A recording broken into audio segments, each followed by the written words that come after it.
سلام دوستو، کیا آپ جانتے ہیں کہ دنیا کی سب سے خوبصورت عمارت کو بنانے میں 20 سال لگے اور ایک پوری سلطنت کا خزانہ خالی ہو گیا؟ جی ہاں دوستو، یہ ہے تاج محل۔ دنیا کا 7واں عجوبہ، پیار کی نشانی۔ کہا جاتا ہے کہ اتہاس تتھوں پر آدھارت ہوتا ہے، نہ کہ بھاوناؤں پر۔ کیسا اتہاس؟ کہاں کا اتہاس؟ کون سا اتہاس؟ یاچکا کرتا کی مانگ ہے کہ تاج محل کہانی شروع ہوتی ہے سن 1607 سے، جب شہزادہ خرم، جو بعد میں شاہ جہاں کہلایا، ایک خوبصورت اور نیک لڑکی ارجمند بانو بیگم سے ملا۔ دونوں کے دل ایک دوسرے پر فدا ہو گئے۔ کچھ سال بعد جب شادی ہوئی تو ارجمند بانو کو لقب ملا ممتاز محل کا۔ یہ دونوں صرف میاں بیوی ہی نہیں تھے بلکہ ایک دوسرے کے ہم راز تھے۔ دوستو، دنیا میں آپ کو محبت کی کئی یادگاریں ملیں گی، مگر تاج محل جیسی کوئی نہیں ہے۔ یہ صرف سنگ مرمر کی عمارت نہیں بلکہ ایک بادشاہ اور اس کی ملکہ کی ایسی داستان ہے جس نے وقت کو بھی روک لیا تھا۔ جی ہاں دوستو، اب چل کے تھوڑا شاہ جہاں کی ہسٹری کو سمجھتے ہیں۔ دوستو، شاہ جہاں کا اصل نام تھا خرم۔ وہ 5 جنوری سن 1592 کو لاہور میں پیدا ہوئے۔ وہ مغل بادشاہ جہانگیر کے بیٹے اور اکبر اعظم کے پوتے تھے۔ ان کی حکومت تقریباً 30 سال 1628 سے لے کر 1658 تک قائم رہی۔ ان کے دور کو مغل فن تعمیر اور شان و شوکت کا سنہری دور بھی کہا جاتا ہے۔ دوستو، شاہ جہاں کے دور حکومت میں بننے والی مشہور عمارتوں میں شامل ہیں تاج محل، جو کہ انڈیا کے شہر آگرہ میں موجود ہے، اور وہ تاج محل انہوں نے اپنی بیوی ممتاز محل کی یاد میں تعمیر کروایا تھا۔ دوسرے نمبر پر آتی جامع مسجد، جو کہ دلی میں موجود ہے، اور دوستو یہ برِ صغیر کی سب سے بڑی مساجد میں سے ایک ہے۔ دوستو، تیسرے نمبر پر آتا ہے لال قلعہ، جو کہ دلی میں واقع ہے۔ یہ مغل سلطنت کی طاقت کی علامت ہے۔ آخری اور چوتھے نمبر پہ آتی شاہ جہاں مسجد، جو کہ ٹھٹہ سندھ میں واقع ہے۔ یہ اپنی خوبصورت نیلی ٹائلوں اور شاندار ڈیزائن کی وجہ سے جگ بھر مشہور ہے۔ دوستو، اگر ہم تاج محل کی بات کریں کہ آج وہ کہاں واقع ہے، کس جگہ پہ ہے، تو دوستو تاج محل یہ بھارت کے شہر آگرہ میں واقع ہے، دریائے یمنا کے کنارے پر۔ اصل میں یہ ایک مقبرہ ہے۔ ممتاز محل کی قبر یہاں ہے، اور بعد میں شاہ جہاں کو بھی اسی کے پاس دفن کیا گیا۔ یعنی یہ ایک ایسا مقام ہے جہاں ایک بادشاہ اور اس کی ملکہ ہمیشہ کے لیے ساتھ ہیں۔ دنیا بھر سے لاکھوں سیاح آگرہ آتے ہیں صرف اس محبت کو اپنی آنکھوں سے دیکھنے کے لیے۔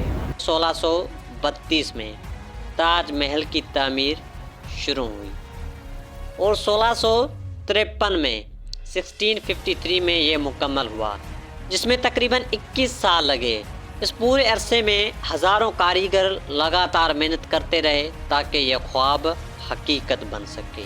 مکرانہ کے سفید سنگ مرمر، ترکی، ایران، افغانستان اور سری لنکا کے قیمتی پتھروں سے یہ شاہکار تراشا گیا۔ گنبد کی اونچائی تقریباً 73 میٹر ہے۔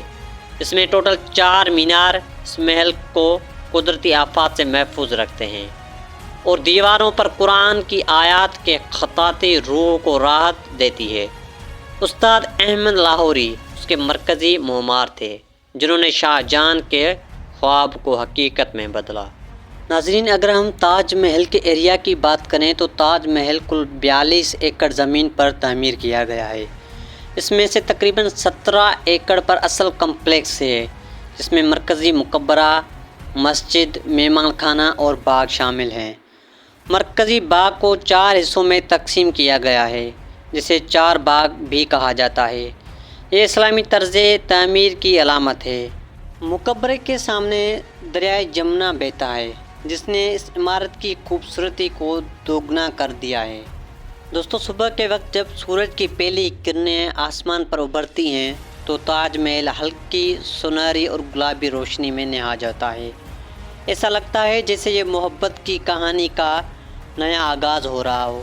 اور دوپہر کو جب سورج اپنی پوری روشنی بکھیرتا ہے تو تاج محل ایک دم سے خالص سفید سنگ مرمر کی طرح چمکنے لگتا ہے۔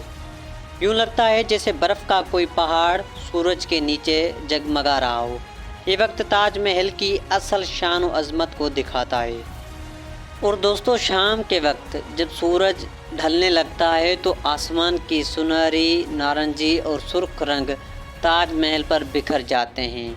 عمارت ایک رومانوی منظر میں بدل جاتی ہے۔ یہ وہ وقت ہوتا ہے جب لوگ کہتے ہیں کہ تاج محل محبت کی اصل زبان بولتا ہے۔ دوستوں آپ نے یونیسکو کا نام تو سنا ہی ہوگا، جو کہ یونیسکو ایک عالمی ادارہ ہے جو تعلیم، سائنس اور ثقافت کے فروغ کے لیے کام کرتا ہے۔ اس ادارے نے دنیا کے ایسے مقامات کو ورلڈ ہیریٹیج سائٹس قرار دیا ہے جن کی تاریخی، ثقافتی اور قدرتی اہمیت بہت زیادہ ہے۔ اس وقت دنیا بھر میں 1100 سے زائد ورلڈ ہیریٹیج سائٹس موجود ہیں۔ ان میں تاریخی عمارتیں، آثار قدیمہ، قدرتی پارکس اور نایاب مقامات شامل ہیں۔ جی ہاں دوستو، آپ سوچ رہے ہیں کہ میں یہ بات آپ کو کیوں بتا رہا ہوں، لیکن تاج محل، جی ہاں دوستو، تاج محل کو بھی 1983 میں یونیسکو ورلڈ ہیریٹیج سائٹ قرار دیا گیا ہے۔ یونیسکو کا مقصد یہ ہے کہ یہ مقامات محفوظ رہیں تاکہ آنے والی نسلیں بھی ان سے علم اور خوبصورتی حاصل کر سکیں۔ آخر میں دوستو، تاج محل ہمیں ایک سبق دیتا ہے کہ محبت سب سے بڑی طاقت ہے۔ یہ دنیا بدل جاتی ہے، بادشاہ اور سلطنتیں ختم ہو جاتی ہیں، مگر محبت کے نشان کبھی نہیں مٹتے۔ اس لیے آج بھی تاج محل دنیا کی سب سے بڑی نشانیوں میں سے ایک ہے اور ہمیشہ رہے گا۔ تو دوستو یہ تھی آج کی ہماری کہانی۔ امید ہے آپ کو پسند آئی ہوگی۔ اگر اچھی لگی تو ویڈیو کو لائک اور چینل کو سبسکرائب ضرور کریں تاکہ